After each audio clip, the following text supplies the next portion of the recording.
So my name is Karen Burrowes. I'm Operations Director for Vertas. So I've been with the business about 7.5 years now. I look after a lot of our operations that our awesome teams deliver on the Vertas side of things, so on the soft FM side of things. Things from cleaning to fleet to security to lots and lots of great services that we provide.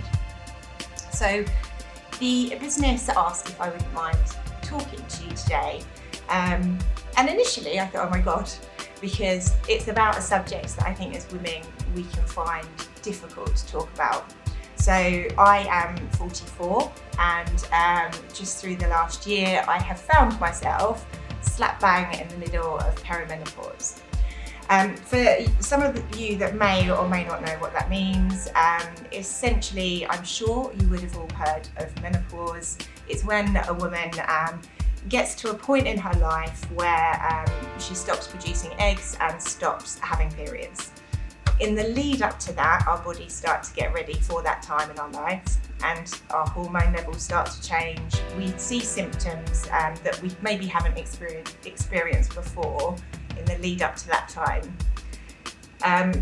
I just wanted to talk to you a bit about what that is like and some of those symptoms, and I just thought and hoped it might be helpful for others that could be going through the same. I don't think I did know initially. My job sees me out and about a lot, meeting all of the great people we're working with, making sure our customers are happy. I've always loved getting in my car, always loved jumping behind the steering wheel, seeing different parts of the country. And one day I was driving to Southampton, so it was probably for me about a 3.5 hour journey. Beautiful day, the sun was shining, and I was driving along quite normally as I would do on the motorway, and I got frightened. Petrified, frightened. I've driven all of my professional life. I enjoy it. I didn't know what happened. There was nothing that frightened me. I just had a level of anxiety that felt like I was being shoved out of a plane. Of course, I pulled over at the closest services. Maybe is it blood sugar? What's going on? Went into the services, grabbed a Lucozade, phoned my friend. I was like, I just need someone to talk to for a minute. Something really weird's happened. Kind of just passed it off as a bit of a weird freak situation. Got back on the road, got to Southampton to meet our security teams, had a great visit, met great clients, met great teams, and headed home again. Scared me a bit though, that was very odd and unusual. Anyway, a few weeks later I was driving and I just felt overwhelmed again, and I felt nervous and I started to get hot and I started to just not feel myself. And this is the second time this has happened now in quite some time with no real reason for it. So anyway, I started to get a little bit nervous about driving on kind of busy roads. So that was kind of the first sign really, this level of anxiety for no reason that I could explain, just bubbling away. That kind of happened on and off for the next couple of months. We got into what you could call summer that we've just kind of had, which of course brought hotter days. And it became really apparent to me that I would be sitting in meeting environments, in important meetings. I'd be getting hotter and hotter. I'd look around the room and think, am I the only one getting hot? And it would get to the point where I was sweating, and I was then becoming quite self-conscious about the fact that I was, which would make it happen more. And it would, goodness me, I had to excuse myself and pop to the ladies and take a few deep breaths and just get some fresh air. So these are two big symptoms of perimenopause, two which I didn't really realise were linked directly to perimenopause. So from there, I kind of just, I suppose, brushed it off, busy in my day-to-day life, busy at work, happy doing what I'm doing. It's just a bit of a blip. Maybe I was feeling run down, or maybe I wasn't eating often enough or something. So just kind of brushed it off. Hot sweats kept happening, getting more and more self-conscious, wasn't talking to anyone about it, and just kind of thought it's the summer and I'm busy. I then started to get what I now know is called brain fog. So you've probably all got to the point where you've gone to the top of the stairs at home to get something, and you get to the top of the stairs and you think, why on earth am I here? To you go back down again, and then you remember at the bottom of the stairs, and you go back up again. Well, that's kind of how brain fog feels. And I would be in a meeting, and I think, goodness me, have I just covered that off? Or I'd find myself saying, I'm not sure if I've mentioned to you, but this is something that I think we really need to have a look at. And I'd almost start doubting myself a bit. I happened to then go and meet a really good friend of mine for lunch one weekend, who's actually a menopause coach. And it was a hot day, so I thought, and we were sat having lunch, and I said to her, goodness me, excuse me, I'm just getting quite warm at the moment, I'm not coping very well with this summer. And she was like, oh, tell me more about that. And so I got into it some more, and was talking to her about, and also the weirdest thing is I got into the whole anxiety driving and getting a bit more forgetful about some basic things. She put a knife and fork down and she said to me, now, sorry to tell you, but she said it might be worth you getting checked out for perimenopause. You're probably at that time in your life where it could be something that's affecting how you're feeling. And I'd never really thought about it before. And she's been through it, so she and I are of a similar age, and she just helped me understand how normal it was, and actually just the raft of symptoms that there are relating to it. And she recommended that I go get my bloods checked, which you can do with your GP, or you can do privately. I ended up going privately. The reason that I chose to do that, and everybody's obviously free to do what works best for them, I went and did, I think it's called a Well Woman test. So I went privately and paid, because they test you for everything, your vitamin levels and everything. And it was really useful for me to see that my hormone levels were affected, but also that I was low in vitamin D and some other things that I was then also able to do to help myself.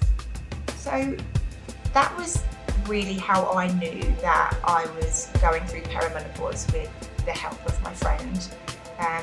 However, if you are feeling any of those things, or you just don't feel yourself, it is worth having a look into whether perimenopause could be something that's contributing. There are so many symptoms that could be a cause of that, or as a result of that. I've heard somewhere that there's over 100 symptoms, so my 3 or 4 they're not exclusive to the only things that could be as a result of perimenopause. So I really would urge everyone to go and have a look online, look at all the resources that are out there, because it's a real eye-opener. I heard a really good stat actually from Davina McCall, who has done so much around menopause and raising awareness about it. She gave a statistic that 25% of women go through perimenopause without any symptoms. 50% of women go through menopause or perimenopause with an amount of symptoms that don't drastically change their life, but that can affect them in one way or another. And 25% of women go through perimenopause or menopause with really severe symptoms that can affect them physically and mentally. So it really is a different journey for everybody. So I think before I really understood what was happening, and actually when I did understand that that's what was going on with my body, I was embarrassed, if I'm honest, and I hate saying that now because it's not something to be embarrassed about, but I was embarrassed. I felt out of control. My role means that I lead people, I help people, I support people. I wanted to be the one that was in control and strong and able, and I felt that my body was letting me down. It was horrible for a while, and that did not help my anxiety and how I was feeling when I did get on the road and just around the whole situation. And I spoke to my friend that I just mentioned, my menopause coach, and she really helped me see that it's not something to be embarrassed about. And actually it's almost something to be celebrated. We've got to this part in our life where our body has done so much for us and helped us get to this stage in our life. We should be proud that we're here, and it's just another phase. It's kind of like puberty reversed. I mean, we don't get embarrassed when we see people's hair start to go a bit grey. We don't go or get embarrassed when we see people aging, why should we feel embarrassed as women that our bodies are getting ready for the next phase of our lives? So that's really helped me and was a real eye-opener. What has also really helped me is talking to people I trust about it. Sitting in a meeting room, baking hot, getting a hot flush with no aircon on and a suit jacket on was just awful. I just felt suffocated. Before I now go into a meeting room, I make sure that a colleague knows if it's a hot day or I'm having a hot day that I might need a bit of help popping the aircon on.